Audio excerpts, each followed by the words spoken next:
Merci de nous retrouver sur InfoLive TV pour un point sur l'actualité. Au sein du Pentagone, plusieurs responsables expriment leur crainte qu'Israël ne mène une attaque contre les installations nucléaires de l'Iran d'ici à la fin de l'année 2008. Ils estiment ainsi que la probabilité d'une telle action serait de plus en plus importante et qu'elle risquerait de mettre en péril les intérêts sécuritaires et économiques des États-Unis dans le monde. Mardi, plusieurs diplomates occidentaux ont toutefois tenu à calmer le jeu, affirmant que l'État hébreu ne s'en prendrait pas au régime de Téhéran cette année.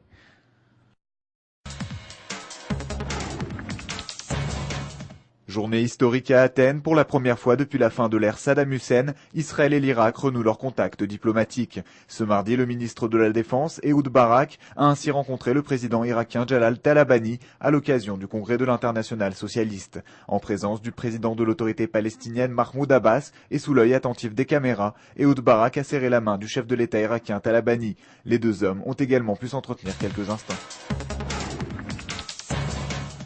De sources libanaises, on apprend que l'échange entre Israël et le Hezbollah aura lieu la semaine prochaine. Il se déroulera en 2 phases dans une période d'1 mois. La première permettra à l'État hébreu de récupérer les restes des soldats tombés durant la seconde guerre du Liban, tandis que le gouvernement israélien rendra les corps de terroristes du Hezbollah. En second lieu, Israël relâchera plusieurs prisonniers, parmi lesquels Samir Kuntar, en échange d'Ehud Goldwasser et Eldad Regev.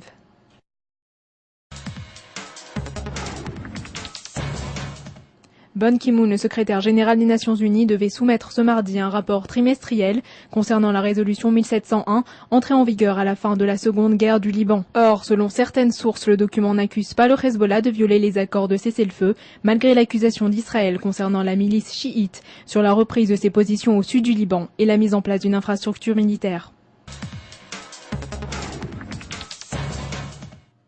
Information plutôt surprenante, la Banque d'Israël encourage ouvertement le public à contester la nouvelle tarification des opérations financières qui a été émise par les établissements bancaires à compter d'aujourd'hui.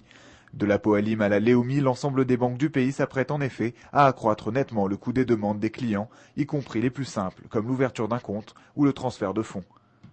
C'est la fin de ce flash, merci de nous avoir suivis sur InfoLive TV, la première télévision israélienne sur Internet qui émet en 4 langues depuis Jérusalem.